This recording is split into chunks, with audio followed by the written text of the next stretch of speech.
এর ইতিহাস বেশ সমৃদ্ধ। এটি ১৯ শতকের মাঝামাঝি সময়ে প্রথম পরিকল্পনা করা হয়, তবে নির্মাণ কাজ অনেক পরে শুরু হয়। বর্তমান ব্রিজটি ১৯৪৩ সালে চালু হয়েছিল। এটি একটি ক্যান্টিলিভার ব্রিজ এবং নির্মাণের সময় এটি বিশ্বের অন্যতম বৃহত্তম প্রকল্প ছিল। আপনি এর নির্মাণ প্রক্রিয়া সম্পর্কে ৩০-এর দশকে এই ব্রিজটির নির্মাণ কাজ শুরু হয়, যা দ্বিতীয় বিশ্বযুদ্ধের সময়ও চলছিল। এর নকশা তৈরি করেছিল বিখ্যাত সংস্থা রেন্ডেল পালমার অ্যান্ড ট্রিটন। যেহেতু এটি একটি ক্যান্টিলিভার ব্রিজ, তাই নির্মাণে বিশেষ প্রযুক্তি এবং উপকরণ ব্যবহার করা হয়েছিল।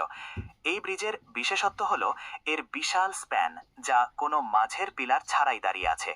আর কিছু জানতে চাই? এটি অন্যতম একটি বিস্ময়কর তথ্য। হাওড়া ব্রিজ নির্মাণে কোনো নাট বল্টু ব্যবহার করা হয়নি।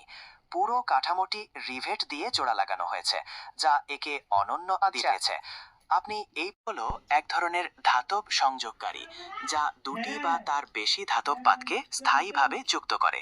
হাওড়া ব্রিজের কাঠামোতে এই রিভেটগুলো গরম অবস্থায় বসানো হয়েছিল, যা ঠান্ডা হওয়ার পর খুব শক্তভাবে আটকে যায়। এটি ব্রিজের দৃঢ়তা এবং স্থায়িত্ব বৃদ্ধিতে সহায়তা করে। আপনি তৈরির সময় ইস্পাতের বিশাল পাতগুলিকে প্রথমে গরম করা হতো, তারপর ছিদ্রযুক্ত স্থানে রিভেট বসানো হতো। ঠান্ডা হলে এই রিভেটগুলো সংকুচিত হতো এবং দুটি পাতকে খুব শক্তভাবে আটকে দিত। এই পদ্ধতিটি ঝালাইয়ের চেয়েও বেশি নির্ভরযোগ্য বলে মনে করা হতো এবং এর মাধ্যমেই হাওড়া ব্রিজের বিশাল কাঠামো তৈরি করা হয়। হাওড়া ব্রিজ কখনোই রাত ১২টা বা দুপুর ১২টায় বন্ধ করে দেওয়া হয় না। এটি একটি অত্যন্ত গুরুত্বপূর্ণ যোগাযোগ মাধ্যম এবং সব সময়ের জন্যই খোলা থাকে। এই ধরনের কাহিনীগুলো সম্ভবত ভিত্তিহীন গুজব। আপনার আর বিশ্বযুদ্ধের সময় হাওড়া ব্রিজকে অত্যন্ত গুরুত্বপূর্ণ একটি লক্ষ্যবস্তু হিসেবে দেখা হতো। শোনা যায় জাপানি বিমানগুলো ব্রিজটিকে ধ্বংস করার পরিকল্পনা করেছিল, কিন্তু শেষ পর্যন্ত সফল হয়নি। ব্রিজটি সামরিক দিক থেকে খুবই গুরুত্বপূর্ণ ছিল এবং এর সুরক্ষার জন্য কড়া ব্যবস্থা নেওয়া হয়েছিল। এই সময়ের আরও কোনো ঘটনা? বিশ্বযুদ্ধের সময় হাওড়া ব্রিজের উপর বোমা হামলার ঝুঁকি থাকায় ব্রিজটিকে রক্ষার জন্য বিশেষ ব্যবস্থা নেওয়া হয়।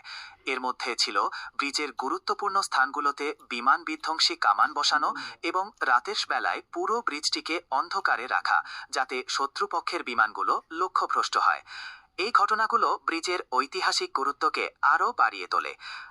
হাওড়া ব্রিজ প্রায় ১,০০,০০০ যানবাহন এবং ১.৫ লক্ষেরও বেশি পথচারী পারাপার করায়, যা এটিকে বিশ্বের অন্যতম ব্যস্ততম ক্যান্টিলিভার ব্রিজ করে তুলেছে।